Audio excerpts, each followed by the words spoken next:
غادي غوتا تيان والسلام مرحبا بكم يا جماعة الخير مساء الخير عليكم مازال في الله والسلام عليكم. J'espère que vous allez bien, j'espère que vous vous portez bien.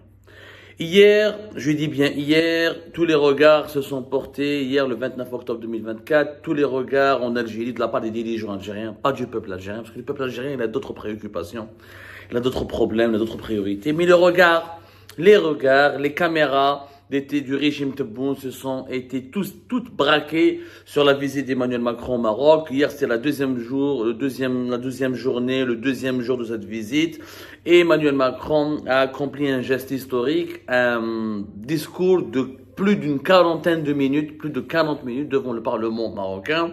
Dans ce discours, le Maroc et la France ont annoncé, il a été annoncé qu'un nouveau partenariat va lier la France et le Maroc, un partenariat stratégique.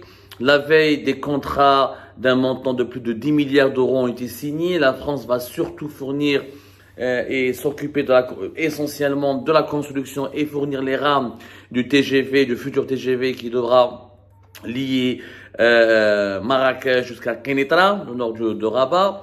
Le Maroc a débloqué, compte investir près de 8 milliards d'euros pour développer son réseau de TGV en prévision de la Coupe du Monde 2023. Le Maroc veut avoir un TGV depuis Agadir au sud jusqu'à Rabat-Tanger au nord. C'est un projet extrêmement ambitieux. Déjà plus de 2 milliards, presque entre 2 milliards et quelques, presque 3 milliards d'euros ont été dépensés en 2018 pour inaugurer le TGV Casablanca-Tanger en passant par Rabat. La France a pris beaucoup de contrats, dans les énergies renouvelables, dans l'énergie tout court, dans l'hydrogène, dans les mines, et surtout dans le TGV, puisque Alstom va réaliser pratiquement pour plus d'1 milliard d'euros. C'est le contrat le plus important pour Alstom pour fournir le futur TGV de Marrakech, qui va lier Marrakech à Rabat, Kenitra.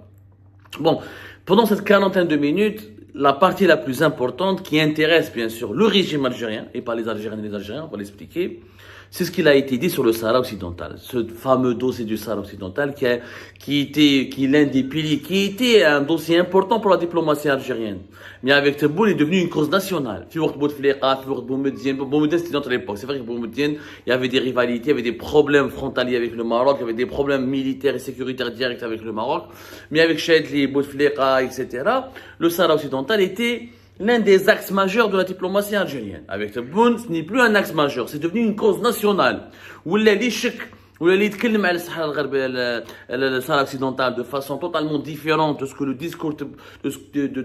discours officiel veut imposer, tu risques des ennuis, tu es traité comme un traître, comme un agent du sionisme, un agent du Marzen, un agent de je ne sais pas quoi, et tu es condamné à la prison, et menacé, ton algérianité est même contestée. À l'époque de Bouteflika ou des précédents régimes algériens, on pouvait au moins se poser des questions, s'interroger. Est-ce que le soutien de l'Algérie à cette cause, elle est légitime? Est-ce qu'il est justifié? Est-ce qu'il est utile? Non, il n'y a pas de débat.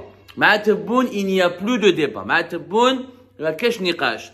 Le Sahara occidental, c'est comme la Palestine. D'ailleurs, sur le même pied d'égalité. Où celui qui dit le contraire est un traître et n'est pas un Algérien digne de ce nom. Donc, Emmanuel Macron, hier, était très attendu à Rabat, dans ce discours concernant le Parlement. Et ben voilà ce qui a été dit. Je vous propose de l'entendre un peu, et après on en parlera. Passé, le Maroc et la France sont demeurés des alliés fidèles dans les temps troublés. Et jamais la France n'a manqué au Maroc sur toutes les questions existentielles auxquelles la souveraineté marocaine. Voilà, je répète. Et je pense, bien sûr, en premier lieu, et je le réaffirme ici devant vous, pour la France, le présent et l'avenir de ce territoire s'inscrivent dans le cadre de la souveraineté marocaine.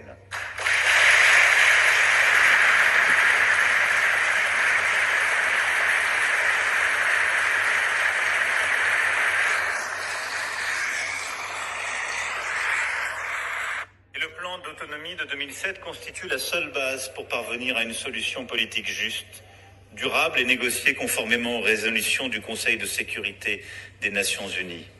Oui, ancrée dans l'histoire, respectueuse des réalités et prometteuse pour l'avenir, cette position est celle que la France mettra en œuvre pour accompagner le Maroc dans les instances internationales.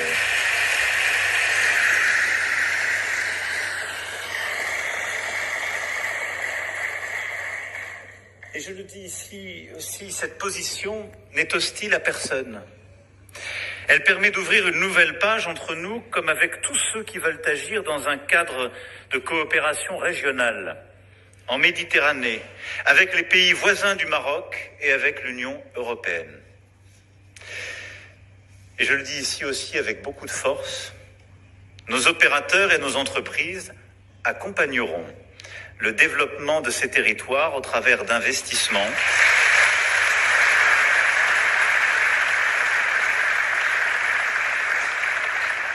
d'initiatives durables et solidaires au bénéfice des populations locales. Voilà, donc c'était une partie du discours d'Emmanuel Macron, c'est 2 minutes et quelques, j'ai essayé de les accélérer, mais vous pouvez revoir le discours d'Emmanuel Macron, il fait plus de 41 minutes. La partie concernant le Sahara occidental et les voisins du Maroc, c'est 2 minutes et quelques, 2 minutes 30. En résumé, Emmanuel Macron donc a réaffirmé la reconnaissance de la souveraineté marocaine, la reconnaissance par la France de la souveraineté marocaine sur le territoire du Sahara occidental.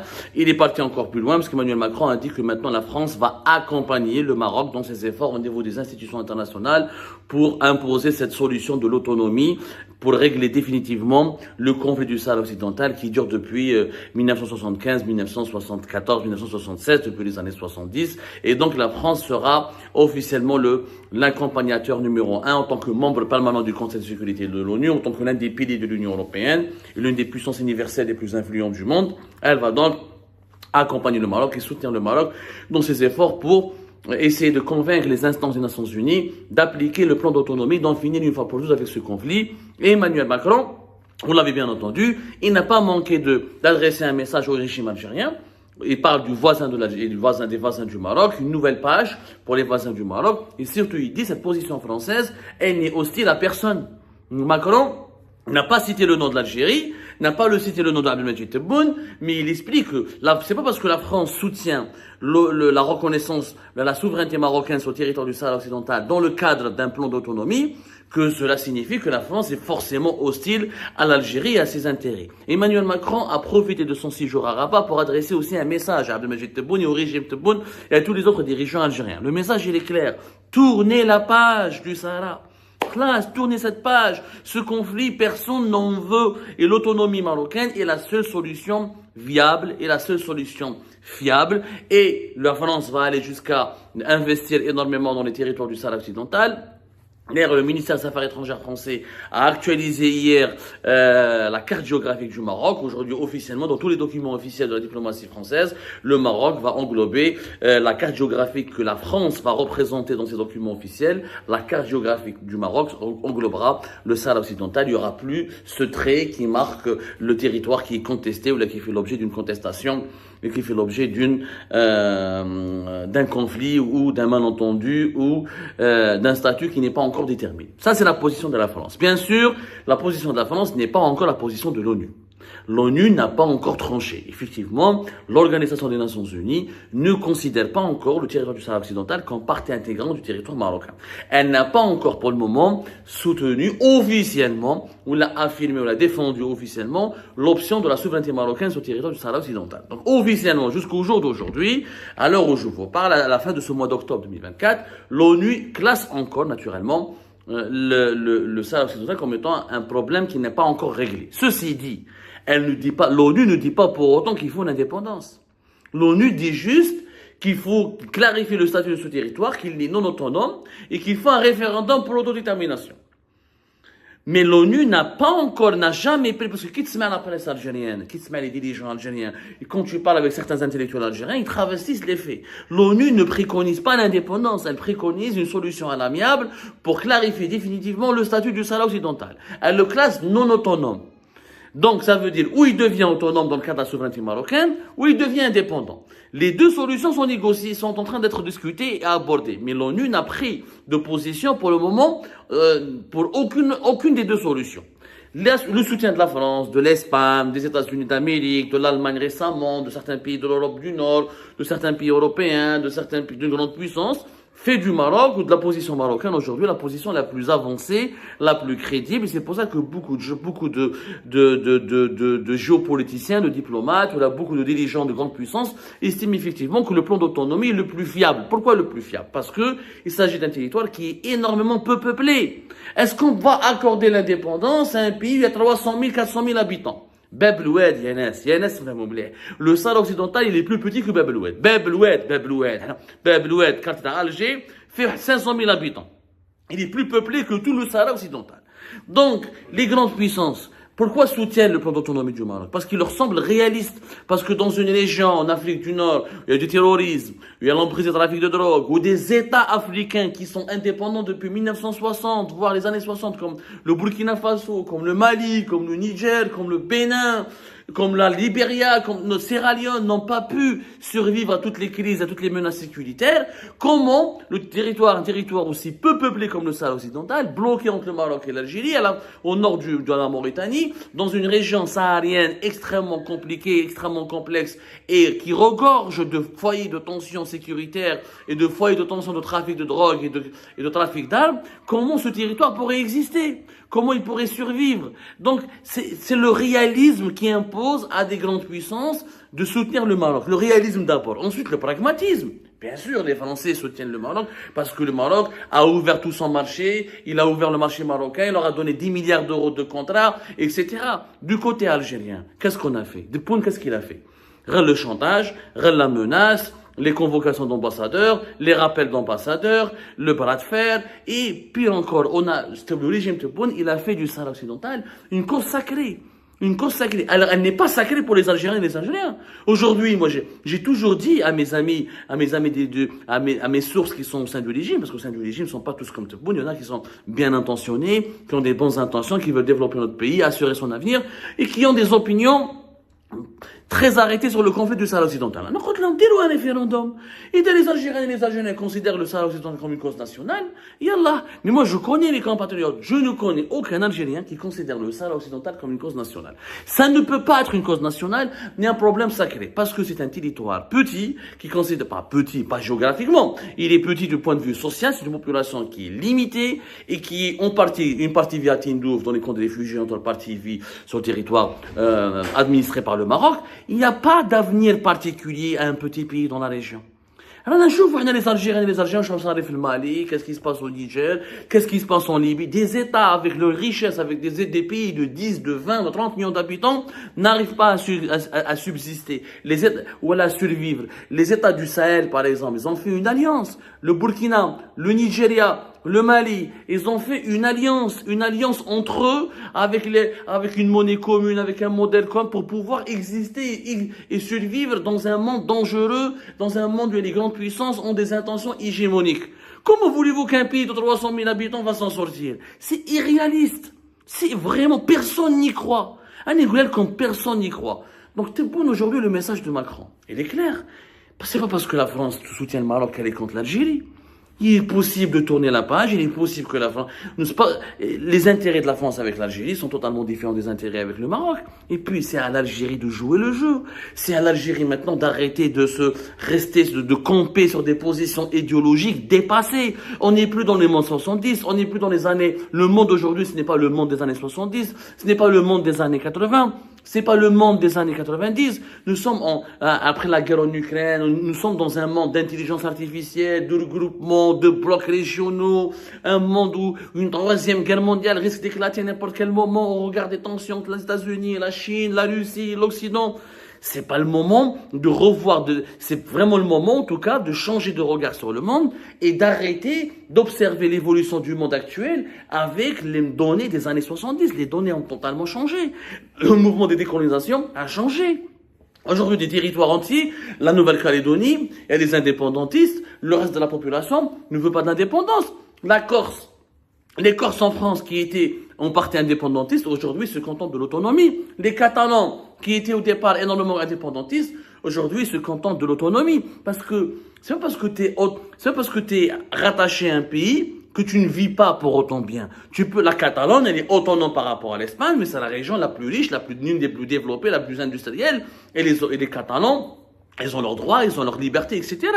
Donc, le créer un État de A à Z aujourd'hui, avec les données actuelles, géopolitiques et les tensions qui caractérisent le monde aujourd'hui, ce n'est pas possible. On a vu le sud du Soudan récemment indépendant, il a sombré dans la guerre civile et il est dominé par les puissances environnantes.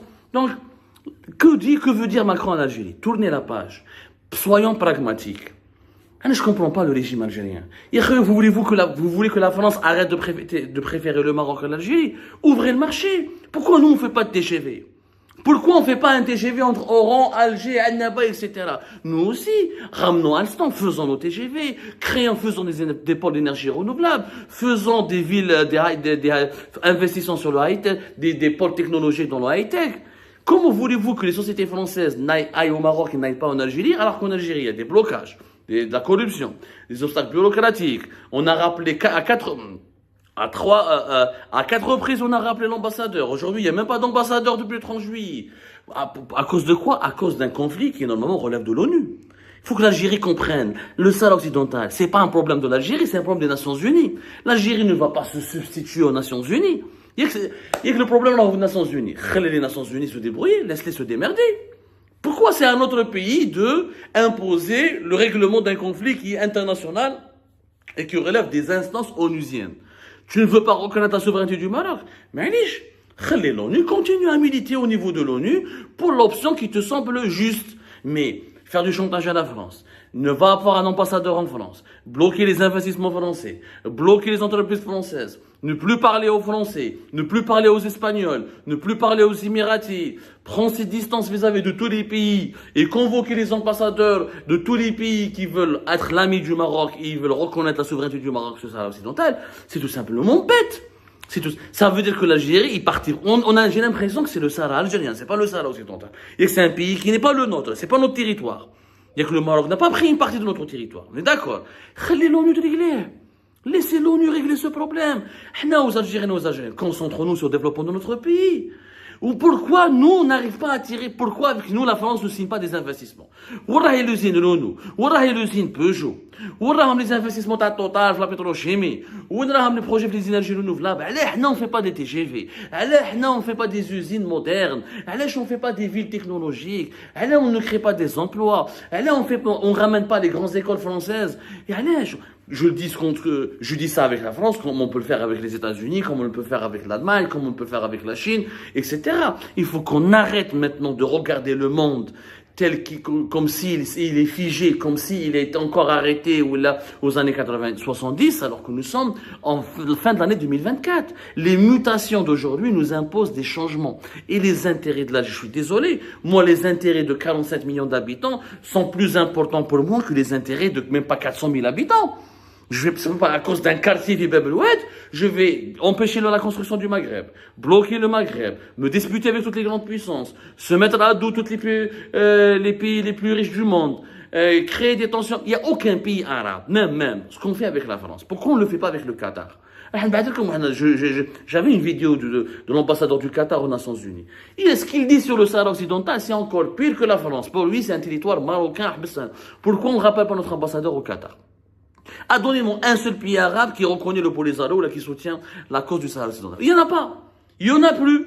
Kadhafi, à un moment donné, il n'y en a plus. Donc, on ne va pas faire comme Zorro, tout seul dans le monde, à se battre contre tout le monde pour une cause chimérique qui n'est pas juste. Ce n'est pas juste aujourd'hui, au moment où on doit faire le Maghreb, au moment où on doit faire des blocs régionaux, au moment où on doit s'unir entre nous, on veut imposer la création d'un État de 400 000 habitants qui n'a même pas on ne sait même pas de quoi il va vivre, qui va le protéger, etc. Maintenant, c'est l'Algérie, elle a des visées sur ce territoire. Il faut l'assumer. C'est comme des visées. On veut un accès à l'Atlantique. Discutons avec le Maroc, discutons directement avec le Maroc. Il y a 20% du territoire. On veut un accès à l'Atlantique. Et le Maroc sera certainement ouvert. Parce que c'est pas de son intérêt de continuer à se brouiller et à se disputer avec son plus grand voisin. C'est un conflit absurde, que personne ne comprend. Alors, je vous défie, parlez avec tous les Africains, parlez avec tous les Arabes, et vous le conflit, on n'a pas compris. On l'a absolument pas compris. Je pense qu'aujourd'hui, il faut écouter le message d'Emmanuel Macron. Le message d'Emmanuel Macron qui invite à une nouvelle page. Il invite le régime algérien à écrire une nouvelle page. Il faut aller faire une nouvelle page. Cette nouvelle page, elle doit être... Maintenant, il faut qu'on soit pragmatique. Le nationalisme idéologique n'a pas lieu d'être, n'existe plus. C'est une pensée archaïque, c'est une notion à enterrer. Aujourd'hui, c'est le pragmatisme. Si les intérêts de l'Algérie doivent primer sur tout, c'est les intérêts de notre population. Moi, je veux que ma population profite aussi des investissements français, européens et de toutes les grandes puissances au monde. Je ne vais pas continuer. L'argent que je donne au Polisario chaque année, je préfère le donner aux villes algériennes qui manquent d'hôpitaux, qui manquent de médecins, qui manquent d'infrastructures. C'est une vérité. Ouvrons un débat. Écoutons les uns et les autres. Écoutons-nous les uns et les autres. On pèse les arguments des uns et des autres et on va décider. Puisque ce conflit relève de l'ONU, l'ONU de régler. On n'est pas plus fort. On ne va pas se substituer à l'ONU. On ne peut pas se substituer à l'ONU, c'est à l'ONU de le régler. En attendant, tournons la page, faisons une discrispation avec la France, l'Espagne et les autres puissances qui ont soutenu le plan d'autonomie marocain. Parlons des affaires, pensons à notre peuple, ramenons des investissements, exigeons des contreparties, renonçons, reculons d'un pas. On va reculer d'un pas, on va faire des concessions sur un dossier, mais on va obtenir sur d'autres dossiers des avantages et des acquis très importants qui permettront à notre pays de se développer, de se renforcer, de rayonner encore davantage. Et n'insultons pas l'avenir. L'avenir de l'Algérie n'est que maghrébin.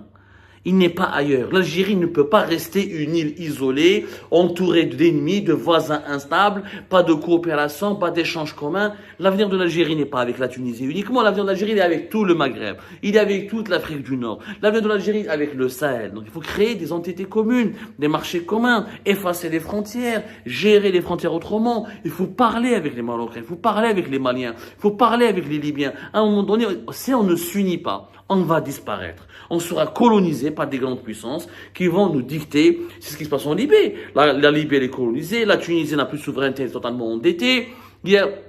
La Mauritanie, elle essaie de s'en sortir, mais sans provoquer personne, elle essaie de rester neutre, mais elle s'en sort très difficilement. L'Algérie et le Maroc doivent, comme la France et l'Espagne, enterrer leurs malentendus, enterrer l'âge de guerre, cesser les hostilités pour créer ce Maghreb qui est le seul avenir pour le Maroc et pour l'Algérie. L'avenir de nos populations, l'avenir de la sécurité régionale, nos souverainetés, la dignité, la sécurité de nos populations, elle dépend de ce bloc régional qui doit exister. Ensemble, nous sommes forts. Divisés, nous sommes une proie facile. Ça, c'est très facile à comprendre. Il ne faut pas sortir de Saint-Cyr. Macron a adressé un message à Tebboune et à son régime. Comment il sera reçu, interprété? J'ai pas beaucoup d'espoir parce que Tebboune et les autres dirigeants du régime Tebboune sont totalement aveuglés. Le Quinquennat Bouteflika au pouvoir, ça aurait été totalement différent. Il aurait traité ce dossier de façon beaucoup plus souple, beaucoup plus pragmatique et en négociant des compromis beaucoup plus faibles. Parce que le monde est en train de changer. Il faut changer avec ce monde. Ne subissons pas les changements, nous risquons de payer le prix très cher de cet aveuglement et de ce manque criant de pragmatisme.